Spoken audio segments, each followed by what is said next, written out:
The carriage wheels ground to a halt on gravel that sounded like bones cracking underfoot. Maren Thorne gripped her sewing case against her chest and stared through the rain-streaked window at Ashworth Hall, a sprawling monument to old money and older arrogance. 3 stories of gray stone. Ivy crawling up the eastern wing like it was trying to escape. Windows that watched like eyes. She had not wanted to come here. The footman opened the door before she could gather her nerve, and the November wind cut through her wool cloak like it meant to punish her for hesitating.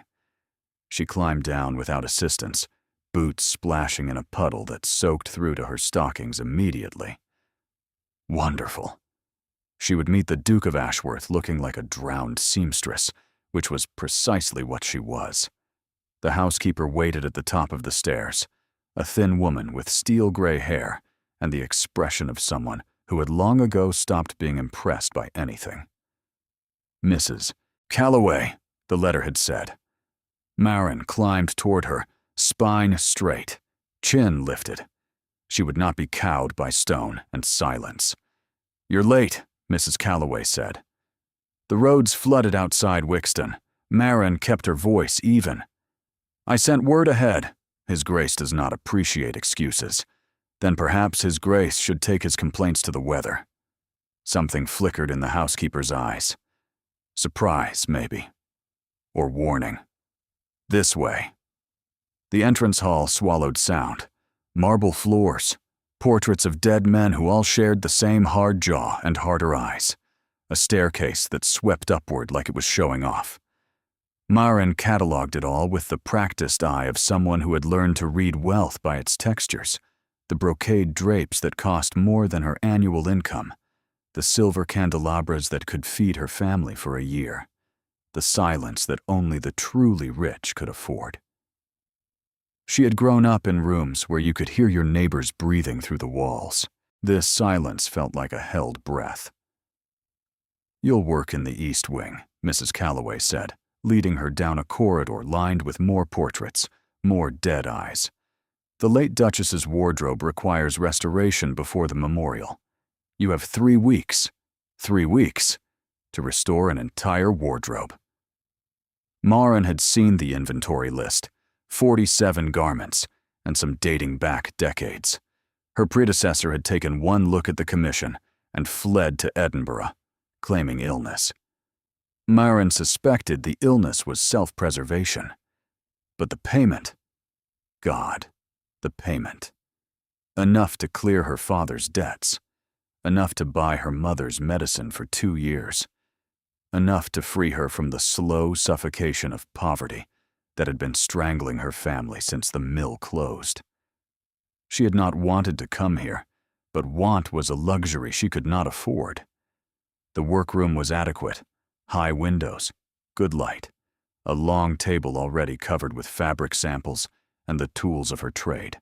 Maren set down her case and allowed herself one breath of relief. Then she heard him. "This is the replacement?" The voice came from behind her, low and cold, and utterly dismissive. She turned and found herself facing a man who looked like one of those portraits had climbed down from its frame to judge her personally. Dacian Vane, the 6th Duke of Ashworth, stood in the doorway with his arms crossed and his eyes the color of a winter storm. Tall, dark hair pushed back from a face that might have been handsome if it weren't carved from ice. He wore black, all black, and the severity of it suited him in a way that irritated her immediately. He was also looking at her, like she was something unpleasant he'd found on his boot. "Your Grace." She curtsied, shallow and perfunctory. "I'm Maren Thorne. I know who you are." He did not move from the doorway, did not offer welcome or courtesy or anything resembling human warmth. "You're the 3rd seamstress my solicitor has sent this month. The first claimed the work was impossible. The second lasted 4 days before she invented a dying grandmother." "Perhaps the work is impossible," Maren said. "I'll know once I see the garments." "You'll know," he repeated, and something dangerous flickered in his expression. You'll know whether you can complete the commission I'm paying a small fortune for. I'll know whether your solicitor's timeline is realistic or whether he was lying to secure my services." She met his gaze, refusing to flinch. I suspect the latter. The silence stretched. Mrs. Calloway had gone pale. Dacian Vane did not blink. "You're direct. I don't have time to be otherwise, Your Grace. I have 3 weeks to do what should take 3 months. If you'd prefer someone who flatters instead of works, I'm sure Edinburgh has options." She saw his jaw tighten, saw the muscle jump beneath that sharp cheekbone. He stepped into the room, and suddenly the adequate space felt far too small. He moved like something predatory, controlled and deliberate, and stopped close enough that she could smell sandalwood, and something sharper beneath it, something that might have been grief. "My mother wore these gowns," he said quietly. "Every one of them. She is buried 3 miles from here, and in 3 weeks, I will host a memorial in her honor. Half the peerage will attend. They will see her wardrobe displayed as she would have wished, or they will see nothing at all, because I will burn every garment rather than have them shown in less than perfect condition. Do you understand?" Marin's throat tightened. Beneath the ice, beneath the arrogance, she heard it. The crack in his voice he almost hid. "I understand," she said. "Then we have nothing more to discuss." He turned away. "Mrs. Calloway will see to your accommodations. You will not leave the estate until the work is complete. You will not receive visitors. You will not distract my staff with conversation or complaints. You will work, Miss Thorne, and when you are finished, you will leave. Are we clear?" "Perfectly." He paused at the door, not quite looking back. "And Miss Thorne, my mother's garments are not fabric. They are her memory. If you damage a single thread, I will see you never work in England again." Then he was gone. The room exhaled. Mrs. Calloway touched her arm. "I'll show you to your chambers." "Is he always like that?" Marin asked. The housekeeper's expression softened, just slightly. He was not. Once. She led Marin deeper into the house, up a narrow servant's staircase to a small room with a narrow bed, a washstand, and a window overlooking the gardens. It was sparse but clean, better than she'd expected. "The memorial is that important to him?" Marin asked. Mrs. Calloway paused at the door. "Her Grace passed 8 months ago. His Grace has not been the same since." She hesitated, then added quietly, "He loved her. More than anything." The door closed. Marin stood alone in the fading light, thinking of a man carved from ice, a wardrobe full of ghosts, and 3 weeks trapped in a house where grief lived in every shadow. She unpacked her case with steady hands and refused to let the silence unnerve her. She had work to do. But somewhere beneath the determination, beneath the practicality, she felt something else. A flicker of curiosity about the man who armored himself in cruelty because he could not bear to feel. She pushed the thought away. She was here to mend fabric, not hearts. The Duke of Ashworth could keep his grief and his coldness and his threats. She would do her work, take her payment, and leave. That was the plan. But when she finally slept, she dreamed of storm-gray eyes and a voice that cracked on the word, "Mother." And she woke with the unsettling feeling that nothing about the next 3 weeks would go according to plan. The garments were worse than the inventory suggested. Marin stood in the storage room the next morning, surrounded by decades of silk and sorrow, and felt her heart sink. Moth damage, water stains, seams splitting from age. A burgundy evening gown that had been folded so long the creases had become permanent fractures. 47 garments, 3 weeks, and a duke who would destroy her if she failed. She laughed, short and brittle, because the alternative was screaming. Something amusing? She spun. Dacian Vane stood in the doorway again, because apparently haunting thresholds was his preferred hobby. Today he wore charcoal gray, which was practically festive by his standards. "The timeline," she said flatly. "It's amusing in the way that impending disaster often is." He stepped into the room, gaze moving over the garments, with an expression she could not read. "You believe the work is impossible? I believe the work is a miracle, and I don't traffic in miracles, Your Grace. I traffic in skill, and skill requires time you have not given me. Then work faster." She laughed again, sharper. "You understand nothing about this craft, do you?" She lifted a cream silk gown, tissue thin with age. "This fabric is older than I am. Every stitch I remove risks further damage. Every repair must be invisible. You want perfection? Perfection is slow. Perfection is patient. Perfection does not answer to arbitrary deadlines set by solicitors who have never held a needle." His jaw tightened. "The deadline is not arbitrary." "No? Then explain it to me. Explain why 3 weeks.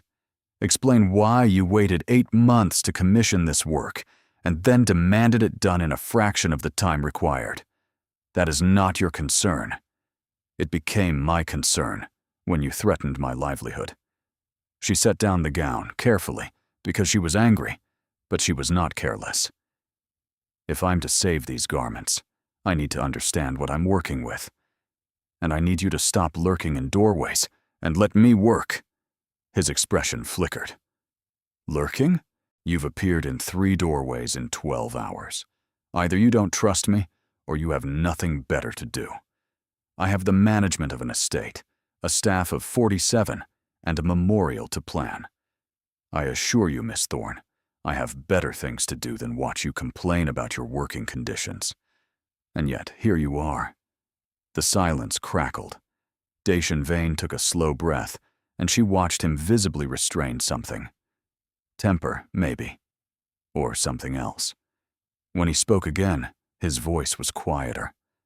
"My mother wore that gown to my christening."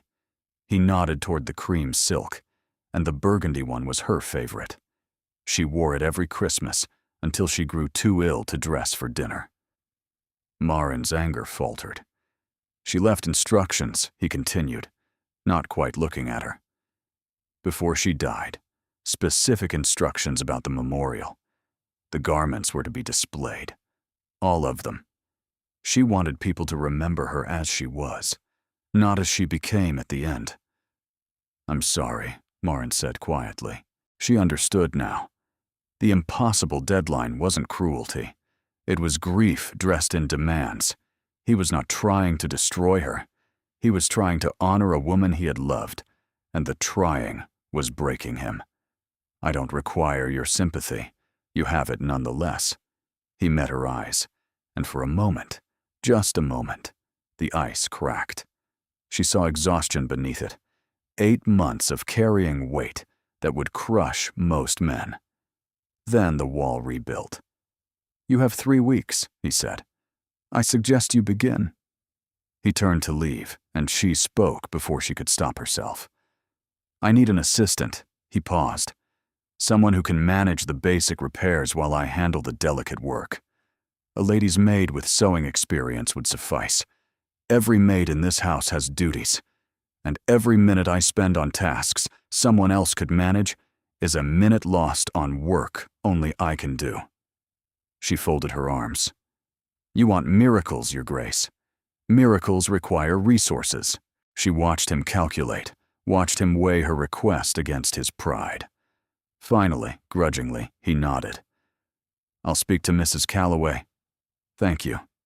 "Don't thank me yet." He glanced back, expression unreadable. "You still have 3 weeks. I still expect perfection." Then he was gone. Again. Marin released a breath and turned back to the garments. 47 ghosts in silk and satin. 3 weeks. And a man so locked in grief he'd forgotten how to be anything else. She could do this. She had to do this. She selected the least damaged gown, a pale blue day dress with minor hem repairs needed, and carried it to her workroom. The light was good. Her tools were sharp. She could lose herself in the rhythm of needle and thread, in the meditation of mending, in the work that had saved her sanity more times than she could count. But the door opened within the hour. Miss Thorne? A young woman stood in the entrance, dark-haired and nervous. "I'm Bess. Mrs. Calloway said you needed assistance." Marin studied her. Rough hands but careful posture. Eyes that watched closely. The look of someone who had learned to notice details. "Can you sew a straight seam?" "Yes, miss." "Can you follow instructions without asking why?" A small smile. "I can try." "Good enough." Marin gestured toward the work table. "We have 47 garments in 21 days. The Duke expects perfection. I expect survival. Let's see if we can manage both." Bess proved useful. Quick hands, quiet manner. She worked through the afternoon without complaint, managing the simple repairs, while Marin tackled the water-stained bodice of a silver evening gown that made her want to weep. By evening, they had completed 3 garments. 44 remained. Marin ate dinner in her room, bread and cheese and cold beef, too tired to manage the servants' hall.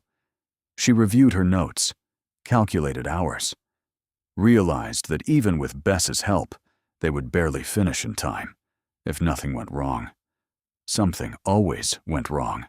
She was about to extinguish her candle when she heard it. Footsteps in the corridor, heavy, uneven. Then a sound that made her freeze, a crash, glass shattering, a voice, raw and ragged, saying words she couldn't quite hear. She should stay in her room, should mind her own business, should remember that she was here to work, not to care. But the voice cracked again, and it sounded like breaking, and she was moving before she could stop herself. The corridor was dark. She followed the sound to a door at the end of the hall, slightly ajar. Light flickered from within. She pushed it open, and found the Duke of Ashworth on his knees, in a sea of broken glass, clutching a portrait to his chest, weeping like a man who had forgotten anyone else existed. He looked up, saw her, and his expression shifted from grief to horror to something far more dangerous. Get out. She should have obeyed, should have fled back to her room and pretended she'd seen nothing. That was what any sensible woman would do. Marin Thorne had never been sensible. "You're bleeding," she said quietly. His hand was wrapped around the portrait frame, and glass had sliced his palm. Dark blood dripped onto the wooden floor. "You've cut yourself. I said get out." His voice was wrecked. Nothing like the cold control of that morning. This was a man stripped bare, and he hated her for witnessing it. "Let me see your hand. Are you deaf? Are you determined to lose the use of your fingers?" She stepped into the room, glass crunching beneath her boots. "Because that's what will happen if you don't clean that wound. Infection, fever, amputation, if you're unlucky." He stared at her like she had sprouted a second head. She knelt in front of him, careful to avoid the worst of the glass, and held out her hand. "Give it to me." The portrait. "Your hand, your grace." "The portrait can wait." Something shifted in his expression. The fight drained out of him, replaced by exhaustion so profound it made her chest ache. He released the frame with his injured hand and let her take it. The cut was deep, but clean. She'd seen worse in the workrooms where tired seamstresses made mistakes with shears. She pulled a handkerchief from her pocket and pressed it firmly against the wound. "Hold this. Keep pressure." He obeyed, wordlessly. The compliance was almost more unsettling than his rage. She looked at the portrait properly for the first time. A woman, dark-haired and smiling, with eyes the exact color of his. The Duchess. The gown suddenly made more sense. She was beautiful, Marin said. Yes, the word was barely audible. She was. The glass around them glittered in the candlelight like scattered stars. The frame had cracked when he'd pulled the portrait from the wall, she realized. He'd tried to hold it, and it had shattered in his hands. What happened? I don't answer to you. No, but you're bleeding on your floor, and I'm the only one here. She kept her voice gentle. Sometimes it helps to say it. The silence stretched. She thought he would order her out again, thought he would rebuild those walls and pretend she hadn't seen him broken. Instead, he spoke. Today is her birthday. He stared at the portrait in his lap. She would have been 53. Oh, I came here. He stopped. His throat worked. I don't know why I came here. I've avoided this room for months. Her sitting room.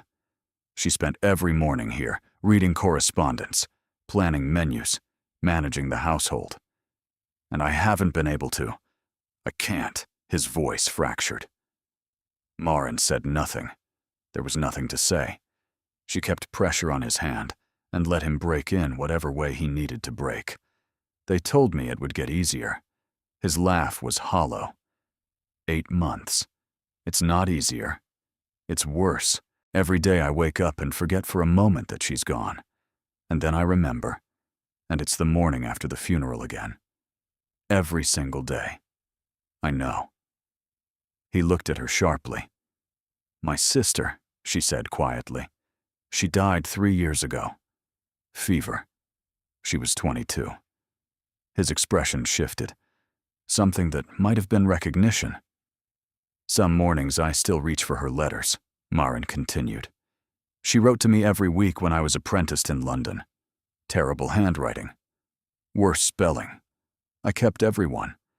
And sometimes I forget they stopped coming. Does it get easier? No. She met his eyes. But it gets different. The weight doesn't lessen. You just get stronger. Learn to carry it. He held her gaze for a long moment. The ice was gone entirely now. What remained was just a man, grieving and tired and human. You shouldn't be here, he said finally. This is not appropriate. Probably not. I could dismiss you for this. You could. He didn't. She finished examining his hand, satisfied the bleeding had slowed. This needs proper cleaning. And bandaging. Will you allow me to call for someone? No. No one else sees me like this. Then let me do it. Another long pause. Then he nodded. She helped him stand, careful of the glass, found a wash basin and clean cloth in the adjoining room, sat him in a chair, and cleaned the wound with steady hands, while he watched her with an expression she couldn't name. You've done this before, he said. Needles and scissors are sharper than most people realize. I've stitched more hands than I can count. Including your own? She held up her left hand, showing him the thin scar across her thumb. First week of my apprenticeship. Shears slipped, his mouth almost curved. Almost. She bandaged him efficiently, tore strips from the cloth, and wrapped them firmly around his palm. He had good hands, she noticed. Long fingers. Strong. The hands of a man who had once done more than sign papers and issue commands. You play piano, she said without thinking. He blinked. How did you know? Calluses. Here and here. She touched the relevant spots. Different from writing calluses. I used to. He flexed his fingers experimentally. My mother taught me. You should play again. I can't. Can't or won't? He didn't answer. She tied off the bandage and released his hand. There. You'll live. Keep it clean. Change the dressing tomorrow. And please avoid destroying any more portraits. That was almost a joke. I'm a seamstress, Your Grace. We're notoriously pragmatic. He stood. She stood. They were closer than she'd realized. Close enough that she could see the red rims of his eyes, the shadow of stubble on his jaw, the way exhaustion had carved new lines around his mouth. Why did you stay? He asked quietly. When I told you to leave. Why didn't you? Because you were hurting. And because no one should grieve alone. Even difficult dukes who threatened seamstresses. He stared at her. The silence felt different now, charged with something she didn't want to examine too closely. "You should go," he said finally. "Back to your room. Will you be all right?" "I'm always all right. That's not an answer. It's the only one I have." She nodded and moved toward the door, but his voice stopped her. "Miss Thorne." She turned. "Thank you." The words seemed to cost him something. For staying. She inclined her head and slipped out into the corridor, leaving him alone with his mother's portrait and the wreckage of his grief. Back in her room, she sat on the bed and pressed her hands to her face. 3 weeks, she reminded herself. 3 weeks, and then she would leave and never see him again. But when she closed her eyes, she saw storm gray and shadows, and she knew with terrible certainty that 3 weeks would change everything, whether she wanted it to or not. 4 days passed, 4 days of work that blurred together, of needle and thread and aching fingers, of Bess's quiet competence and Mrs. Calloway's grudging approval. 4 days of avoiding the Duke entirely, which was easy because he seemed equally determined to avoid her, until he couldn't. "Miss Thorne." Mrs. Calloway appeared in the workroom doorway, expression tight.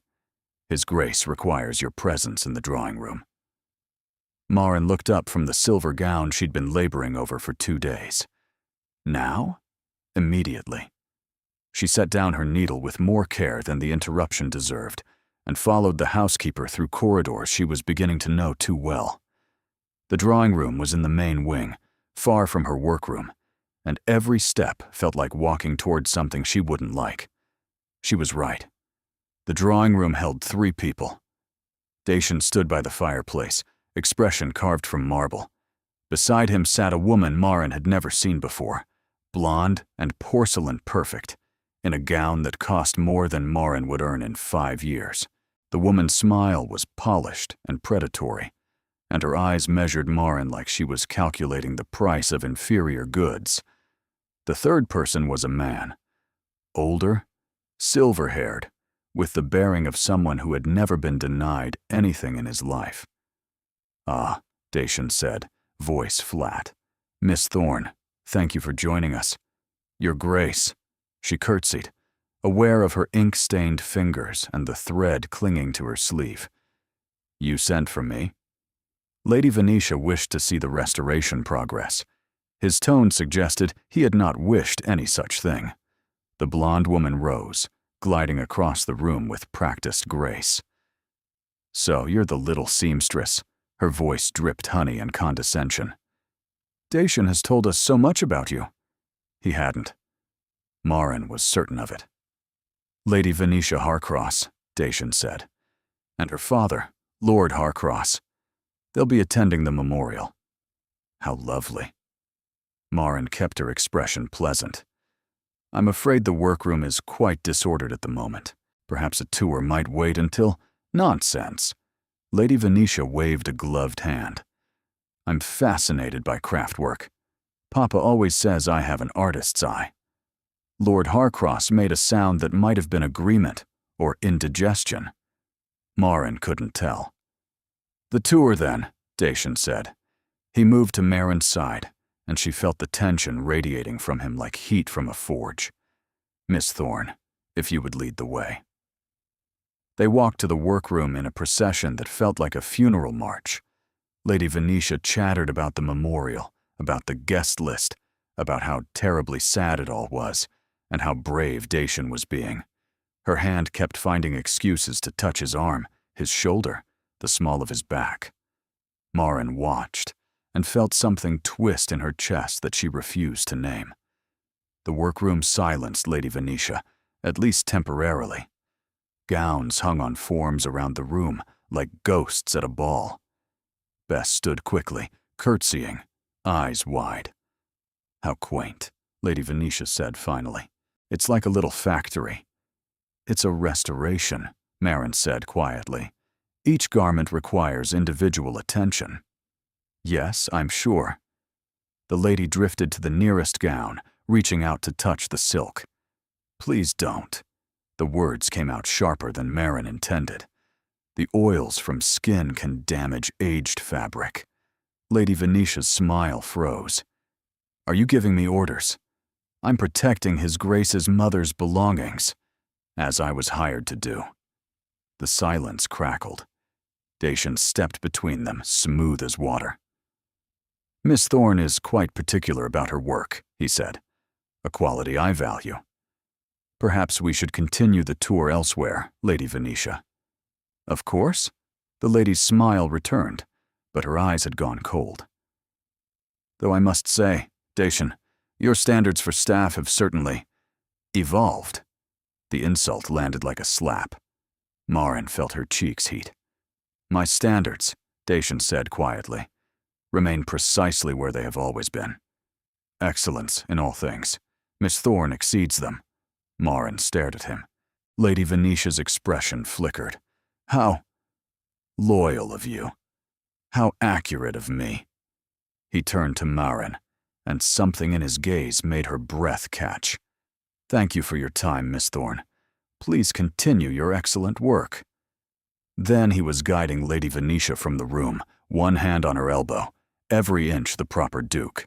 But he glanced back at the doorway, just once, and his eyes found Marin's with an intensity that burned.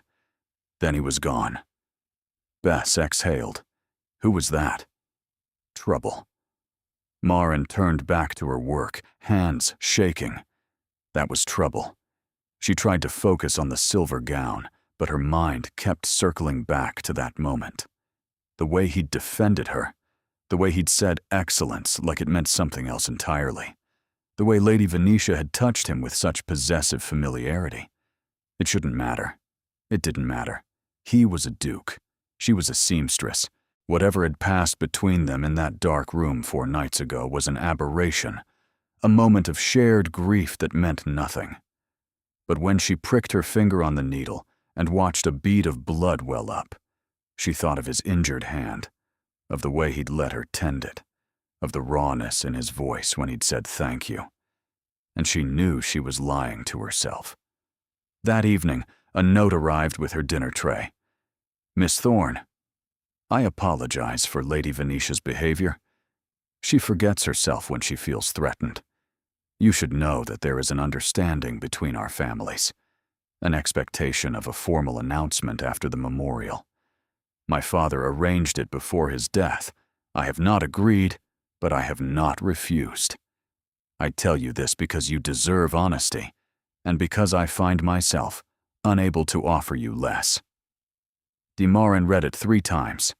Then she folded it carefully and placed it in her sewing case, next to her mother's thimble and her sister's last letter, an understanding, an expectation.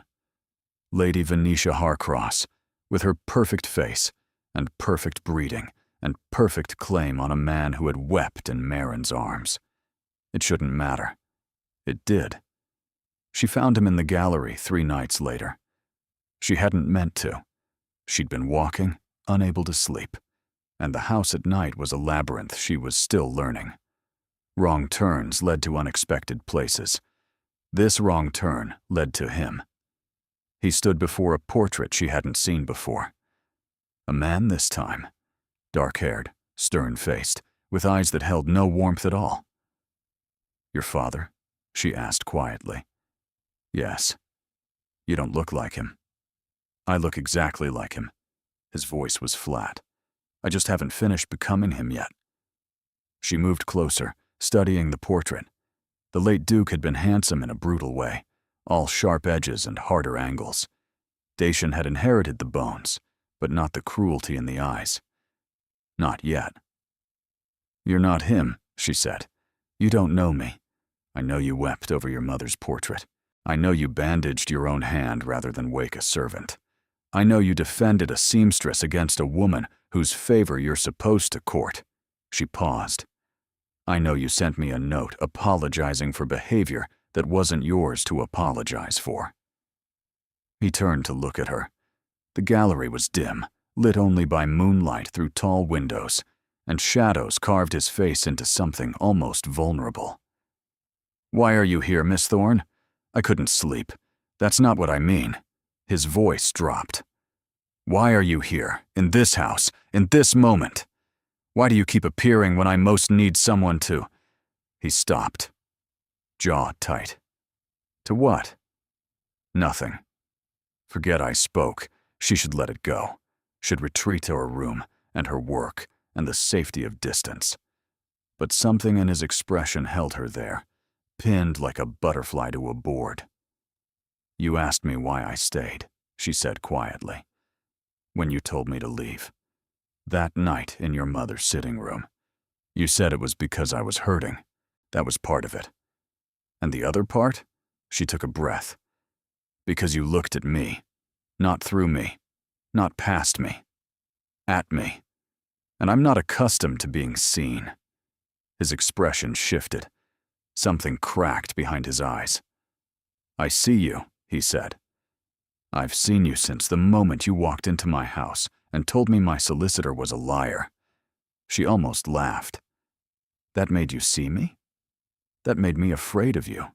He stepped closer. "You don't defer. You don't flatter. You tell me truths no one else will say. Do you have any idea how terrifying that is? To meet someone who refuses to pretend. I'm a seamstress, Your Grace. Pretending is above my station." "Stop." The word came out rough. "Stop calling me that. Stop reminding me of the distance between us. The distance is real. Is it?" He was close now. Too close. She could see the pulse jumping in his throat, the way his hands had curled into fists at his sides. "Because it doesn't feel real.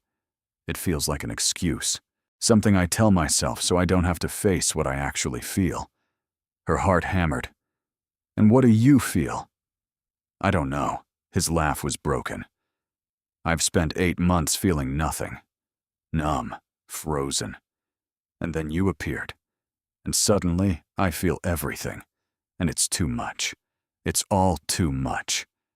Dacian, don't." He closed his eyes.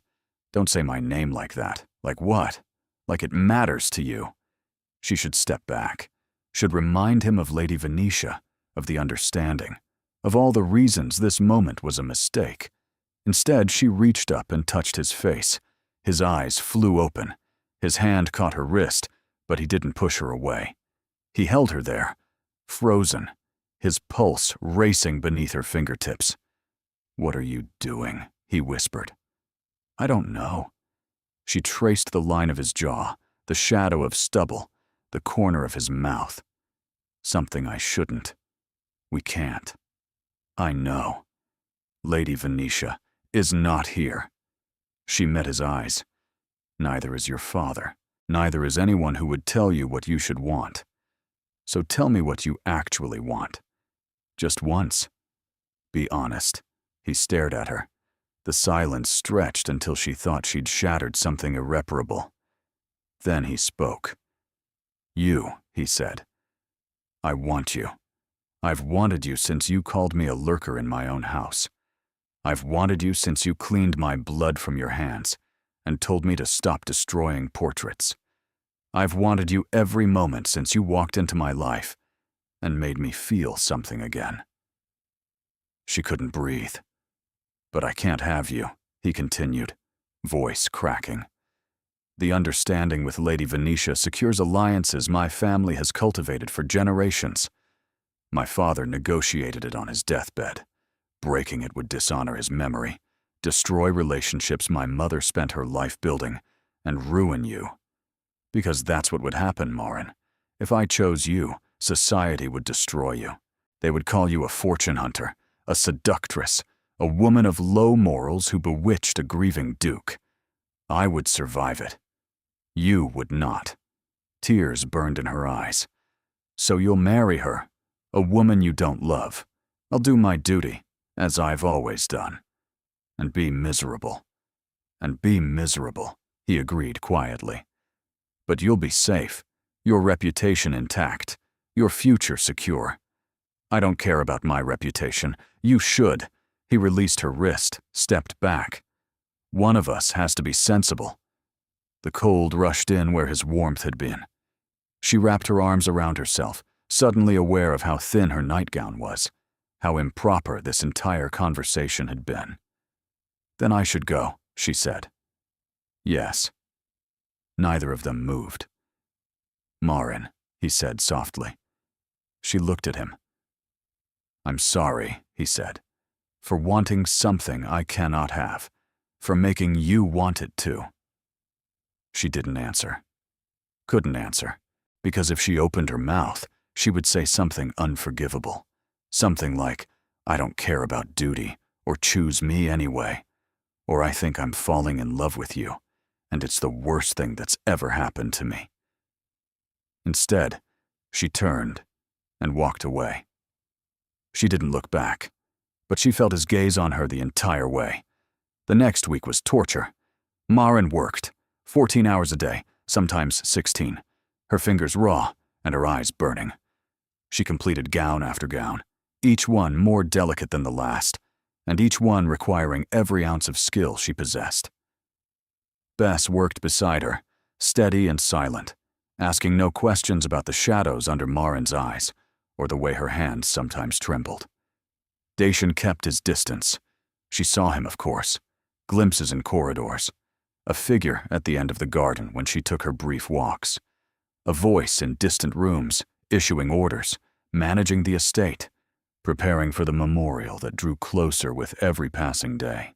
But he never sought her out, never appeared in doorways, never sent more notes.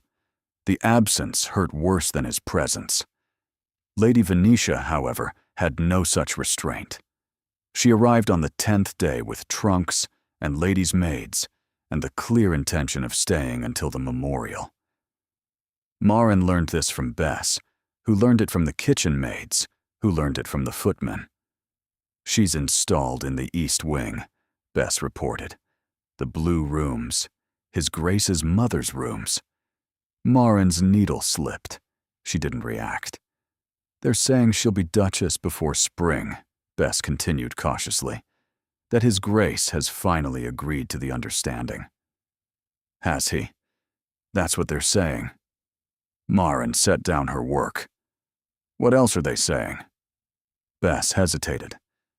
"That she's already ordering changes, new drapes for the drawing room, different flowers in the arrangements. She wants to dismiss Mrs. Calloway and bring in her own housekeeper." "Of course she does, Miss Thorne." Bess's voice was gentle. "Are you all right?" "I'm fine." She picked up her needle again. "I'm perfectly fine." But she wasn't. She was breaking. Slowly, one stitch at a time. That evening, Lady Venetia summoned her. Marin found her in the sitting room that had once belonged to Dacian's mother, the room where she had found him weeping. Lady Venetia had already redecorated, fresh flowers in vases, new cushions on the chairs, a different scent in the air. She sat like a queen on a throne, golden and gleaming and utterly certain of her place. "Miss Thorne," her smile was sharp as scissors. "Please sit." Marin remained standing. "You wish to see me, Lady Venetia?" I did. The lady's eyes traveled over her, cataloging and dismissing. "I've heard interesting things about you, about your closeness with His Grace. I'm restoring his mother's wardrobe. That requires communication. Is that what you call it?" Lady Venetia's smile didn't waver. "One of the maids reported seeing you in the gallery last week, alone with him." At night, Marin's blood went cold. "I'm sure there's an innocent explanation," the lady continued. "A discussion about the garments, perhaps. A question about fabric or thread. These things happen." "Yes, they do. But you understand how it might look." Lady Venetia leaned forward, a common seamstress, alone with a grieving duke in the dark hours. Some might interpret that uncharitably. I have no control over interpretation. "No, but you have control over your behavior." The lady's voice hardened. "The memorial is in 11 days. Once it's complete, you will leave this house and never return. You will not write to His Grace. You will not speak of him. You will disappear from his life entirely. Do I make myself clear? Maren met her gaze. And if I refuse, then I will ensure you never work as a seamstress again. Lady Venetia smiled. I have connections throughout England. One word from me, and every household, every dressmaker, every shop that might employ you will close their doors. You will be destitute. Your family will suffer. All because you couldn't accept your place. The threat landed like a blow. Do we understand each other? Lady Venetia asked. Maren forced her voice to remain steady. Perfectly. Wonderful. The lady waved a dismissive hand. You may go. Maren turned and walked out on legs that barely held her. She made it to the servants' staircase before the shaking started. She pressed her back against the wall, breathing hard, fighting the tears that threatened to overwhelm her. Miss Thorne. No, not him. Not now. But he was there, descending the staircase, stopping when he saw her face. What happened? His voice was sharp. What's wrong? Nothing. Don't lie to me. He was in front of her now, close enough to touch. Who upset you? It doesn't matter. It matters to me. She laughed, harsh and broken. Does it? Because Lady Venetia seems to think otherwise. She seems to think I should disappear from your life entirely, and she's prepared to destroy my livelihood to ensure it happens. His expression darkened. She threatened you? She made her expectations clear. Maren wiped her eyes angrily. She's right, isn't she? I don't belong here. I'm a seamstress. You're a duke. This entire situation is impossible, and I was foolish to ever think. You're not foolish. He caught her hands. You're the least foolish person I've ever met. Then why does this hurt so much? He didn't answer. His thumbs traced circles on her palms, and she felt each touch like fire. 11 days, she whispered. Then I leave, and this is over, and we never see each other again. Yes, and you'll marry her. Probably. And be miserable. His jaw tightened. That seems to be my fate. She looked at him. Really looked? Saw the exhaustion, the grief, the want he couldn't quite hide. Kiss me, she said. What? Once. Just once. She pulled her hands free and placed them on his chest. Give me something to remember when I'm gone. Maren, please. He stared at her. The staircase was shadowed, private. Anyone could appear. Anyone could see. It was madness. He kissed her anyway. His mouth was warm and desperate, and tasted like grief. His hands cupped her face like she was something precious. She kissed him back with everything she had, every frustration, every longing, every impossible want. When they broke apart, both breathing hard, his forehead pressed against hers. That was a mistake, he whispered. I know. We can't do this again. I know. But he didn't let go. Neither did she. And somewhere in the house, a clock chimed midnight. 11 days. The countdown had begun. 9 days before the memorial, the burgundy gown nearly destroyed her.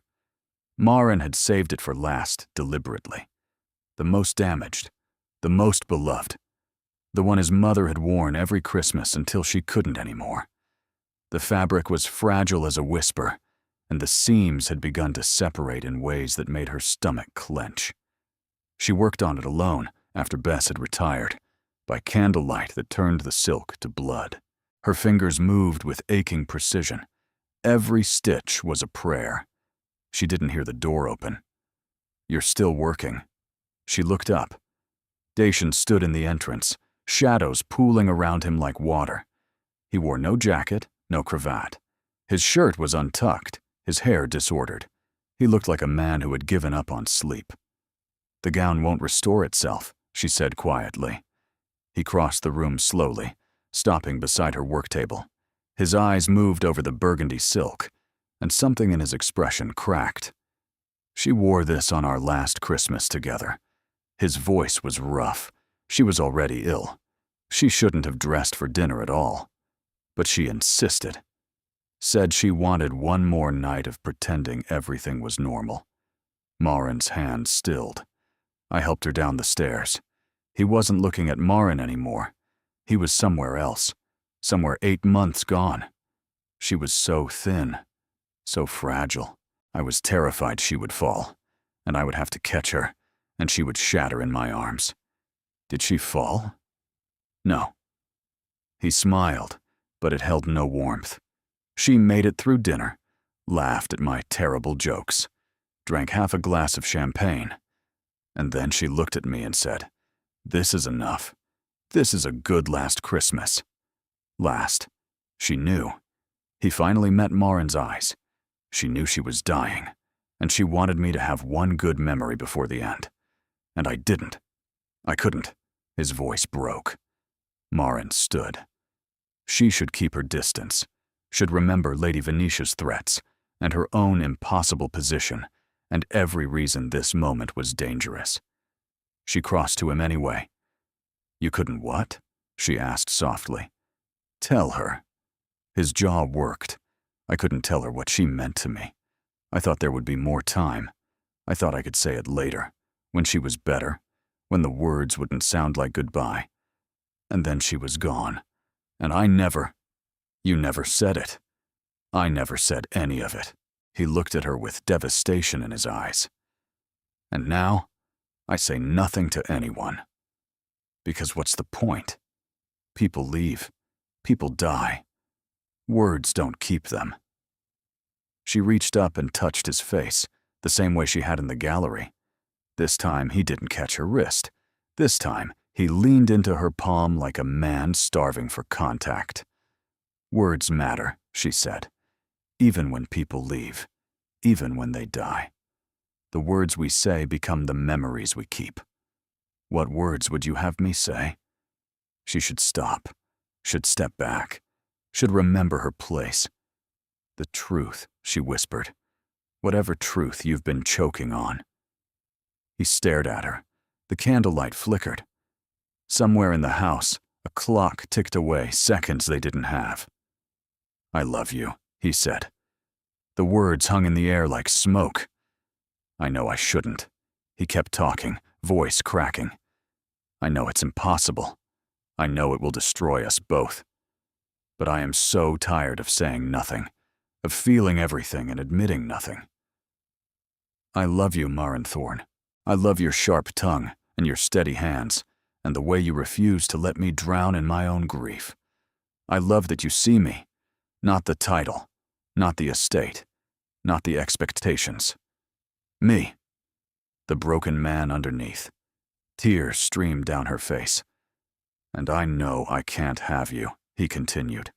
"I know Lady Venetia is waiting, and duty is calling, and the world will never let us be together.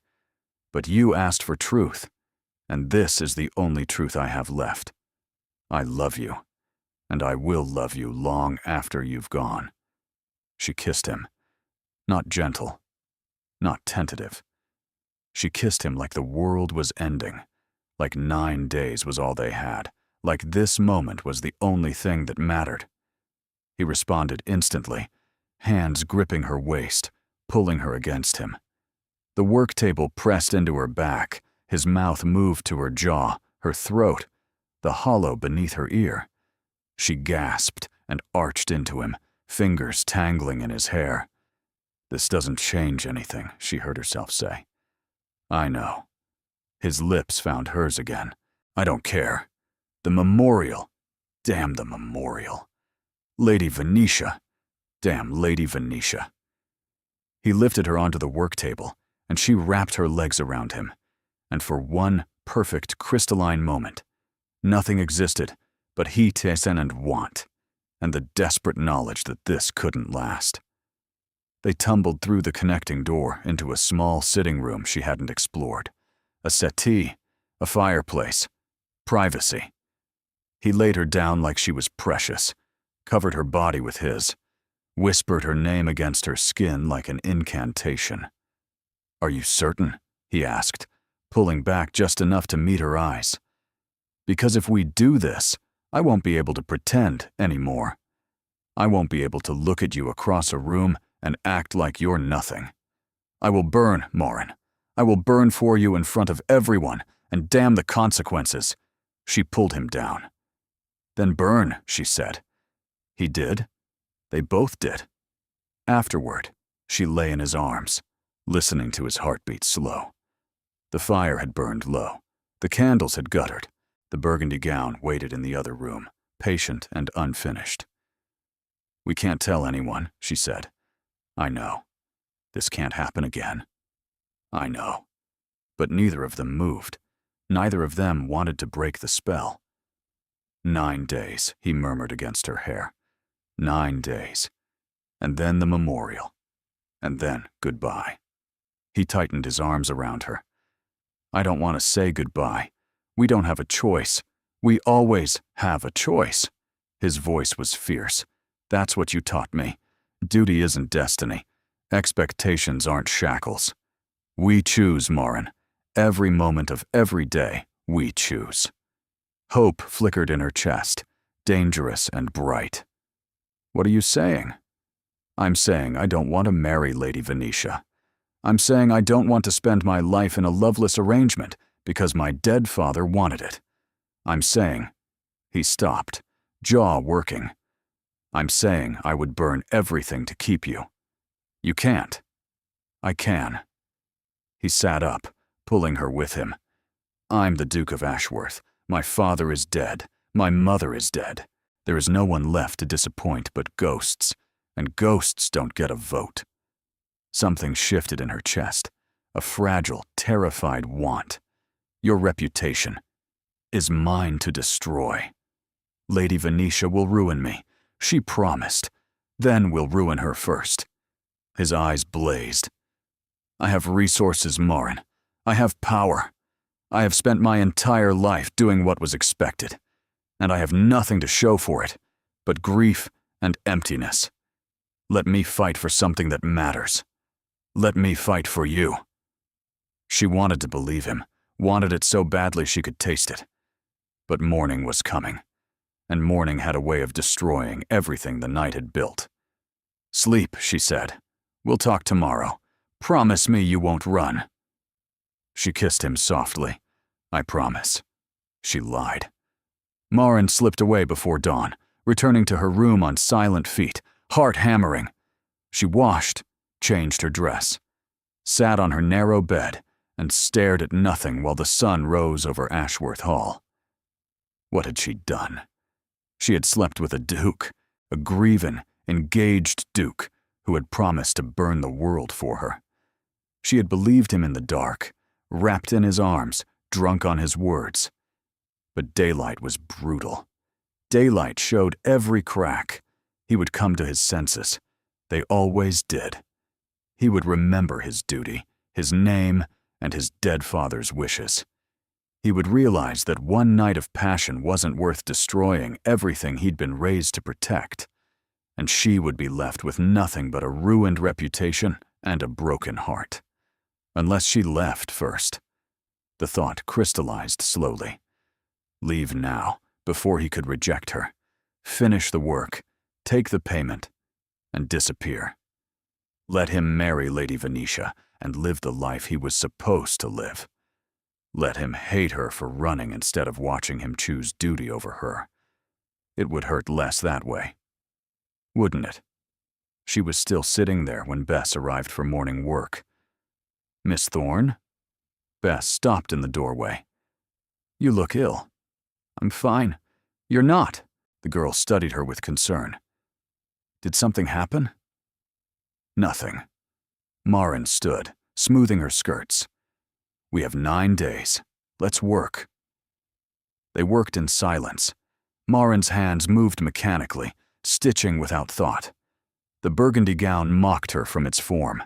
She couldn't look at it without seeing his face, hearing his voice, feeling his hands. At mid-morning, a footman arrived. "His Grace requests your presence in the library, Miss Thorne." Her heart stopped. "Tell him I'm occupied." The footman blinked. "Miss, I'm working. The memorial is in 9 days. I cannot spare time for meetings." The footman looked uncertain, but retreated. 10 minutes later, Dacian himself appeared. Bess went pale and curtsied. Maren kept her eyes on her needle. "Leave us," Dacian said to Bess. The girl fled. The door closed. "You're avoiding me," he said. "I'm working." "Maren." He crossed to her, caught her hands and stilled them. "Look at me." She couldn't. If she looked at him, she would break. "Last night," he began, "was a mistake." The words dropped like stones. She felt him go rigid.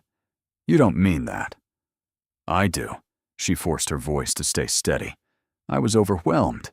You were grieving. We sought comfort in each other, and it went too far. It didn't mean anything." Liar. "I'm being practical." She finally looked up, and his expression nearly shattered her. "One of us has to be. This is because of Lady Venetia." His voice was tight. "Because of her threats. This is because I know how the world works." She pulled her hands free. "You're a duke. I'm a seamstress. Last night was a fantasy. Today is reality. Reality is whatever we make it. Reality is that you have a memorial to host, and a marriage to arrange, and a legacy to protect. And I have work to finish, and a family to support, and a life to return to." She stepped back. "Last night was wonderful, but it's over." He stared at her. She watched the hope drain from his eyes, watched the walls rebuild brick by brick, and watched him become the cold, distant duke she had met on her first day. "If that's what you want," he said quietly, "it is. Then I won't trouble you again." He turned and walked out. The door clicked shut. Maren stood frozen for a long moment. Then she sat down heavily, pressed her hands to her face, and wept. She had done the right thing. She had protected them both. So why did it feel like dying? The letter arrived 3 days later. Maren was in the workroom, finishing the silver gown, when Mrs. Calloway appeared with an envelope. Her expression was strange, pitying almost. "This came for you," the housekeeper said. "From London." Maren took it with ink-stained fingers. The handwriting was unfamiliar. She broke the seal. "Miss Thorne, it has come to my attention that you have been engaged in an inappropriate relationship with the Duke of Ashworth. Witnesses have reported seeing you enter his private chambers at night and emerge before dawn. Unless you wish this information to become public knowledge, you will leave Ashworth Hall immediately and forfeit your payment. If you comply, the matter will remain private. If you refuse, I will ensure that every newspaper in London prints the details of your affair. Consider carefully." A concerned party, the letter trembled in her hands. Lady Venetia. It had to be. She'd made good on her threat, found witnesses, gathered evidence, constructed the perfect weapon. Miss Thorne. Mrs. Calloway was watching her. Is everything all right? No. Nothing was all right. If this letter became public, she would be ruined. Her family would be shamed. Her father's debts would swallow them whole. But if she left now, abandoned the commission, she would forfeit the payment. Her family would be ruined anyway. Either way, she lost. "I need to see His Grace," she said. "Miss Thorne, I don't think— Now, please!" The housekeeper hesitated, then nodded. The library was cold.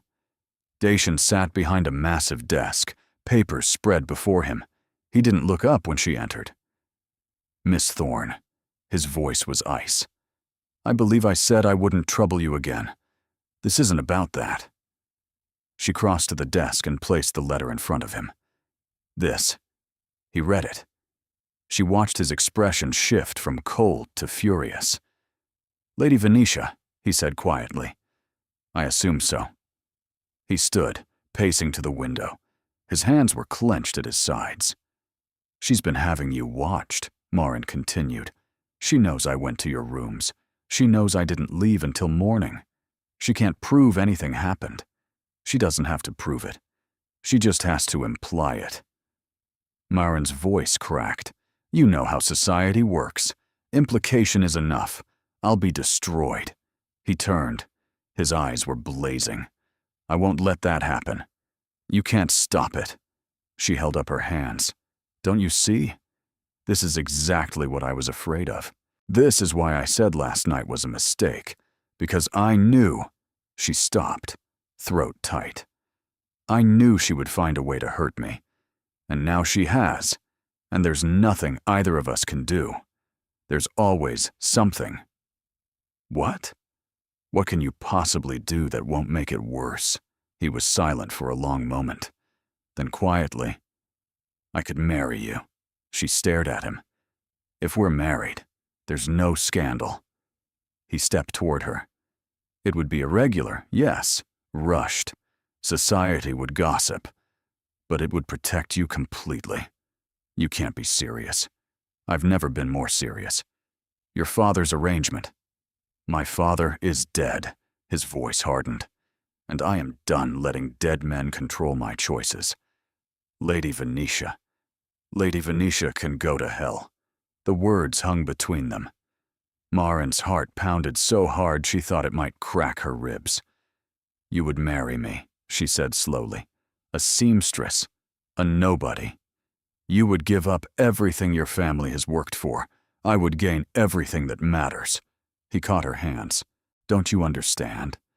I don't care about alliances or expectations or what my father wanted.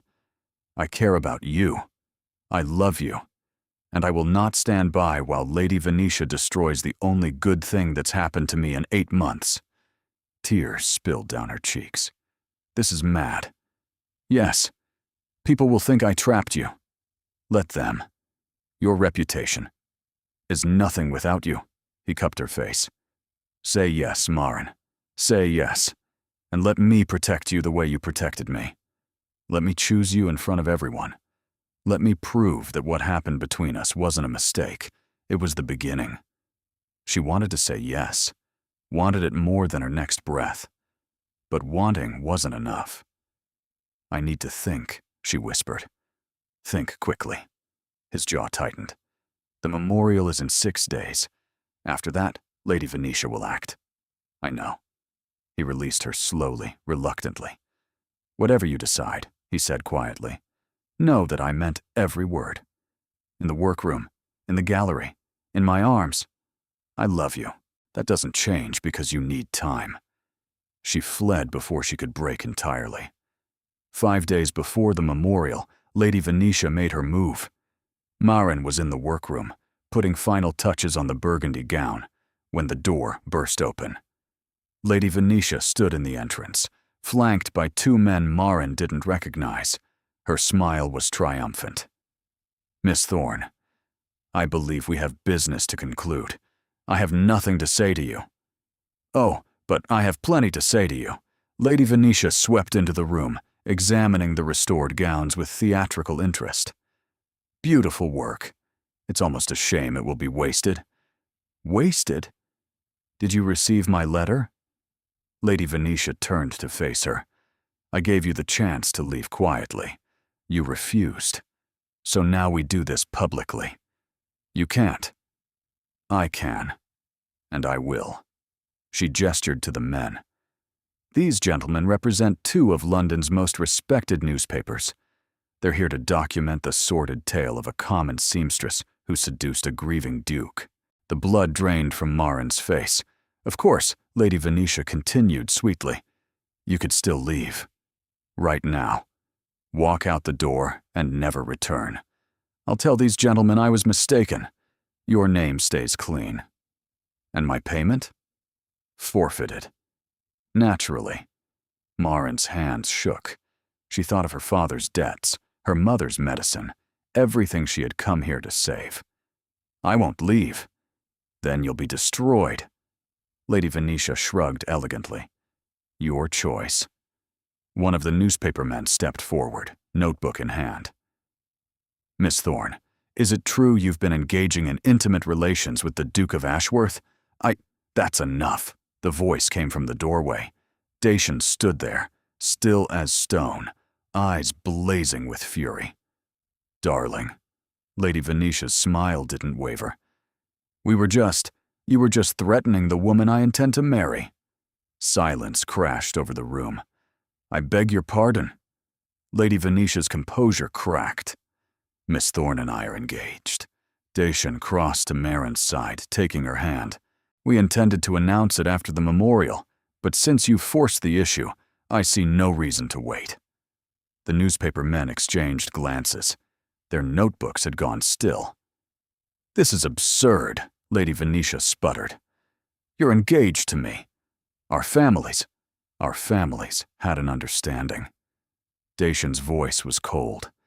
An understanding I never agreed to, arranged by my father without my consent.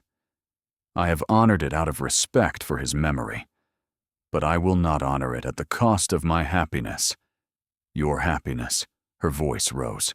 You would throw away everything for a seamstress? I would throw away everything for her. He looked at Marin, and his expression softened. She is worth more than every alliance in England.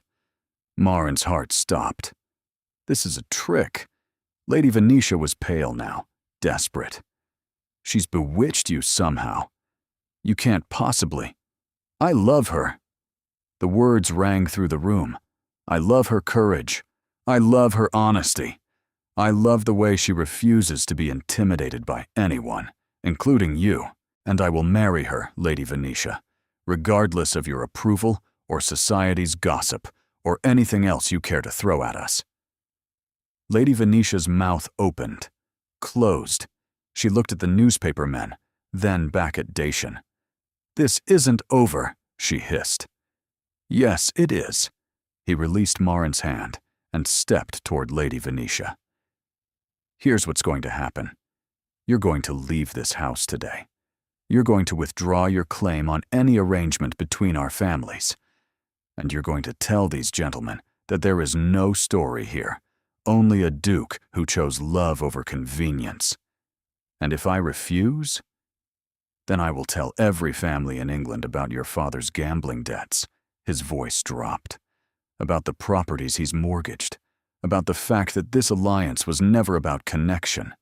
It was about money. Your family's desperation for it. Lady Venetia went white. Oh yes, Dacian continued quietly. I know everything. I've known for months. I simply didn't care enough to use it. But threaten Marin again, and I will destroy your family so thoroughly that no one will remember your name. The silence stretched. Lady Venetia's hands trembled at her sides. Finally, quietly, she spoke. Gentlemen, she turned to the newspaper men. I'm afraid there's been a misunderstanding. There is no story here, merely a duke and his fiancée. The men looked disappointed, but pocketed their notebooks. Lady Venetia walked toward the door. At the threshold, she stopped. You'll regret this, she said to Dacian, when society shuns you, when your mother's memory is tarnished, when you realize what you've thrown away for a woman who mends other people's clothes. He didn't flinch. The only thing I would regret, he said, is letting you win. She left. The newspaper men followed. The door closed. Silence. Marin stared at him. You didn't have to do that. Yes, I did. You've made an enemy. I've had enemies before. He turned to face her. None of them mattered as much as you. She was trembling, crying. She couldn't seem to stop. You said we're engaged. I did. I never said yes. Say it now. He took her hands. Say yes, Marin. Let me prove to you that this isn't madness. Let me show you what happens when I choose with my heart instead of my duty. She looked at him. This impossible man who had threatened to burn everything for her and then done exactly that. Yes, she whispered. He kissed her. This time, there was nothing to hide. The memorial arrived on a gray November morning. Marin stood in the east wing, surrounded by 47 restored gowns. Each one hung on forms throughout the gallery. They looked like ghosts at a ball, frozen mid-dance, waiting for music that would never play. Dacian found her there, dressed in formal black, looking every inch the Duke he was. "You've done remarkable work," he said quietly. "I had good reason." She smoothed a crease in the burgundy gown, his mother's favorite. "Will it be enough?" "It will be more than enough." He moved to stand beside her. She would have loved this. Loved you. Marin's throat tightened. The guests began arriving at noon. Carriages filled the drive. The peerage descended on Ashworth Hall in waves of silk and judgment, eager to see the Duke's memorial, and to gossip about his shocking engagement. News had traveled fast. Lady Venetia had not been subtle in her humiliation. By the time the first guest crossed the threshold, all of England knew that the Duke of Ashworth had thrown over one of the finest matches in the country for a seamstress from nowhere. Marin felt their stares like needles. "Are you ready?" Dacian asked. "No." "Good." He smiled grimly. "Neither am I." They descended together, his hand firm on hers. The whispers started immediately, audible, unkind. "That's her? So common-looking. What can he possibly see in her?" Marin kept her chin high and her spine straight. She would not give them the satisfaction of seeing her flinch. The receiving line was torture. Marin stood at Dacian's side as guest after guest offered condolences that felt more like interrogations. "And this is your fiancé? How unexpected. A seamstress, I'm told? How quaint. Your mother would be so surprised." Dacian answered each one with cold courtesy. Marin smiled until her face ached. Finally, mercifully, it was time for the memorial itself. The gallery had been transformed. Candles flickered between the gowns, casting soft light on decades of silk and memory. Chairs had been arranged in rows, and the guests filed in with unusual quiet, subdued by the beauty of the display. Dacian led Marin to the front row. She sat beside him, acutely aware of every eye on her back. He rose to speak. "Thank you all for coming." His voice carried through the gallery, steady and clear. "My mother was many things. A duchess, a wife, a mother. But above all, she was kind. She saw people, truly saw them, regardless of station or title or expectation." He paused, his gaze finding Marin's. "She taught me that love matters more than legacy, that courage matters more than convention, that the measure of a life is not in the connections we cultivate, but in the kindness we show." Marin's eyes burned. "When I lost her, I forgot those lessons. I retreated into duty because duty felt safe. I accepted arrangements because arrangements required nothing of me. I stopped choosing with my heart because my heart was broken." His voice cracked slightly. He continued, "And then I met someone who reminded me what my mother always knew, that the best things in life are not safe, that love is not convenient, that choosing with your heart is terrifying and necessary." The room had gone very still. "Some of you have come here today to judge me for that choice." He looked at the crowd, unflinching. "Some of you believe I've thrown away my legacy for a woman who doesn't deserve it. Some of you think my mother would be disappointed." He smiled, just slightly. "You're wrong. My mother would have adored Marin Thorne. She would have seen what I see. A woman of extraordinary skill, extraordinary courage, and extraordinary heart. A woman who looked at a grieving, broken man and chose to stay. A woman who mended not just fabric, but something far more damaged." He turned to face Marin fully. "I love you," he said, "in front of everyone, without shame or hesitation. And I will spend the rest of my life proving that you were worth every whisper." Tears streamed down Marin's face. She didn't care who saw. Dacian extended his hand. She took it. And in a gallery full of ghosts and gossips, surrounded by 47 gowns that represented a lifetime of love, she stood beside him and let herself believe. Afterward, The reactions were mixed. Some guests departed immediately, scandalized. Others lingered, curious or grudgingly impressed.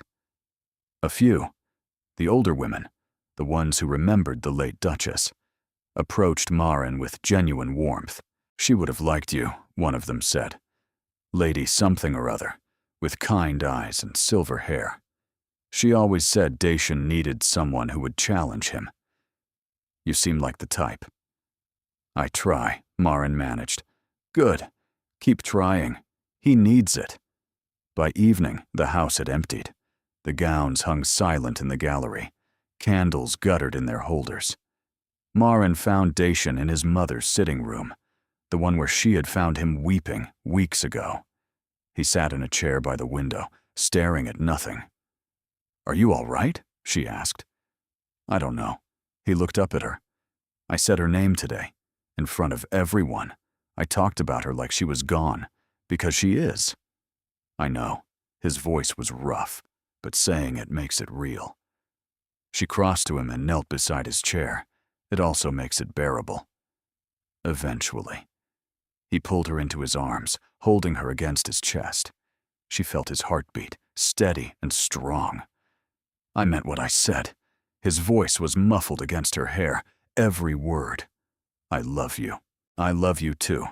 Marry me properly." He pulled back to look at her. "Soon.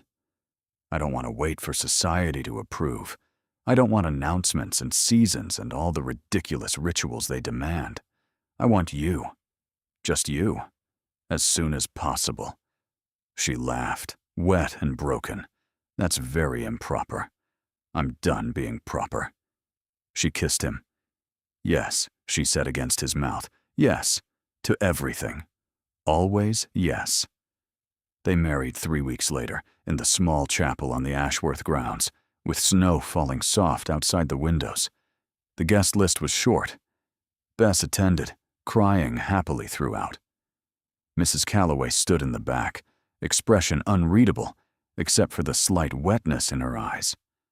Marin's parents had traveled from the village, her father still weak but walking, her mother clutching her hand with fierce pride. Edmund Hale, a solicitor Dacian had befriended during the difficult weeks of scandal, served as witness. He'd helped them navigate the legal complexities of a rushed marriage and had become something like a friend. Lady Venetia was notably absent. Rumors said she'd retreated to the continent to escape the humiliation.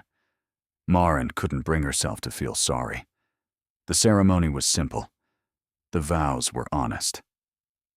"I take you," Dacian said quietly, "for all that you are and all that you will become. I take you knowing that you will challenge me and change me and make me better than I was alone." Marin's voice shook as she responded.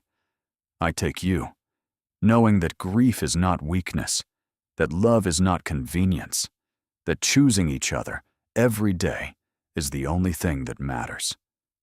The ring slid onto her finger, a simple band that had belonged to his mother. "You may kiss your bride," the vicar said. "Finally," Dacian murmured, and did. 1 year later, Marin stood in the gallery where 47 gowns had once hung. They were gone now, donated to a museum that would preserve them properly. The gallery had been transformed into something new, a workroom larger than her first one, with tall windows and perfect light and every tool a seamstress could want. Her seamstress, she thought with a smile. The Duchess of Ashworth, mending fabric in her own gallery. Society had never quite recovered from the scandal. Some families still refused to acknowledge them. Others had come around, drawn by curiosity or grudging admiration or simple pragmatism. The Duke of Ashworth remained powerful, regardless of whom he married. Marin didn't care either way. She had what mattered. The door opened behind her. Working again? She turned. Dacian stood in the entrance, no longer lurking, eyes warm with something that still made her breath catch. Always. He crossed to her, wrapping his arms around her waist. "You know you don't have to work. We have money. Staff. You could spend your days in leisure like a proper duchess and be bored out of my mind? She leaned back against him. Never, he laughed, low and warm. She felt it vibrate through her chest. I have something for you, he said. What? He reached into his pocket and pulled out a small box. She opened it. Inside lay a thimble. Silver, delicate, engraved with tiny flowers that matched her wedding ring. I had it made, he said quietly, to match my mother's. The one you keep in your sewing case. She stared at it, throat tight. You noticed. I notice everything about you. His arms tightened around her. I notice when you're tired. I notice when you're worried.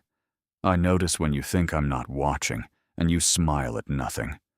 I don't smile at nothing. You smile at me. She turned in his arms, facing him. That's not nothing. He kissed her softly. I love you, he said. I will never stop saying it. I will never let you wonder. I will tell you every day until you're tired of hearing it. I'll never be tired. Promise? Promise. Outside, snow began to fall again, soft and white, like the storm that had been raging the day she arrived so many months ago. But this time, she wasn't trapped. This time, she had chosen. They had both chosen. And in a house that had once held only grief, love had taken root and grown, stitched together from broken threads, mended with patience and courage, strong enough to last. Thank you for staying with Maren and Dacian until the very end. Their story began with a commission that seemed impossible. But it turned out the most impossible thing wasn't mending 47 gowns in 3 weeks. It was mending a heart that had forgotten how to feel. And if you're still here, still listening, still believing in stories where love wins, subscribe. There are more stories waiting. More impossible loves. More broken hearts learning to heal. More proof that the best things in life are worth fighting for. Thank you for being here. You are the reason these stories exist.